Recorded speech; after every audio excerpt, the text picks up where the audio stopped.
पुण्यासह राज्यात पाऊस आणि गारपिटीची शक्यता। पुढील 2 ते 3 दिवस पावसाचा जोर कायम राहणार, हवामान विभागाचा अंदाज। पुण्यातील खराब हवामानाचा विमान सेवेला फटका। अहमदाबादवरून पुण्याला येणारं विमान गेलं गोव्याला। खराब हवामानामुळे गोव्याला वळवण्यात आल्याची घटना। बारामतीत अवकाळीचा हाहाकार, केळीच्या बागा जमीनदोस्त, शेतकऱ्याचं लाखो रुपयांचं नुकसान, बळीराजा संकटात।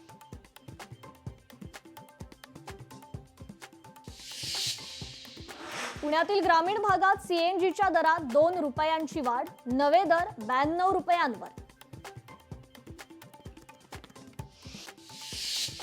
पुण्यातील अरुंद रस्त्यांवर डांबरीकरण केलं जाणार, सिमेंटच्या रस्त्यांवर पावसाळ्यात पाणी साचत असल्यानं निर्णय।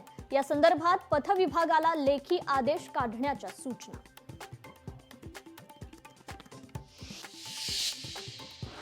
पुण्यात शिंदेंच्या शिवसेनेची बैठक, उदय सामंत यांच्या उपस्थितीत बैठक। पुणे लोकसभा अंतर्गत सामंत साधणार संवाद। बैठकीत उदय सामंत काय मार्गदर्शन करणार याकडे लक्ष।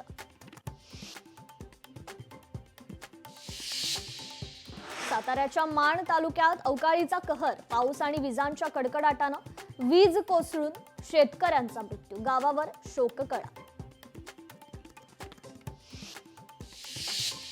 सातारा जिल्हा परिषद सभापती निवड 4 एप्रिलला कार्यालय परिसरात जमावबंदीचे आदेश। अध्यक्ष उपाध्यक्ष निवडी दरम्यान झालेल्या राड्यानंतर निर्णय।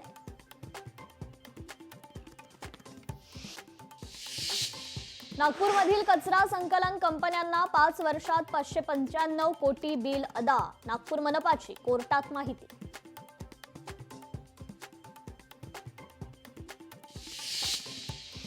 नागपुरात इलेक्ट्रिक वाहनाच्या वापरात झपाट्यानं वाढ, वाढत्या प्रवाहाला बळ देण्यासाठी महावितरणकडून 307 ई चार्जिंग स्टेशन्सची उभारणी।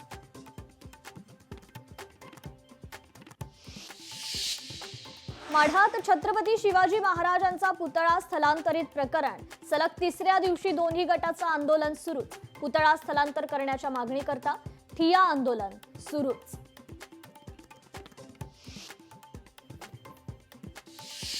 होर्मुझची सामुद्रधुनी खुली करण्याकरता ब्रिटनचा पुढाकार। होर्मुझ संकटावर चर्चा करण्यासाठी भारताला आमंत्रण। परराष्ट्र सचिव विक्रम मिस्री भारताचं प्रतिनिधित्व करणार।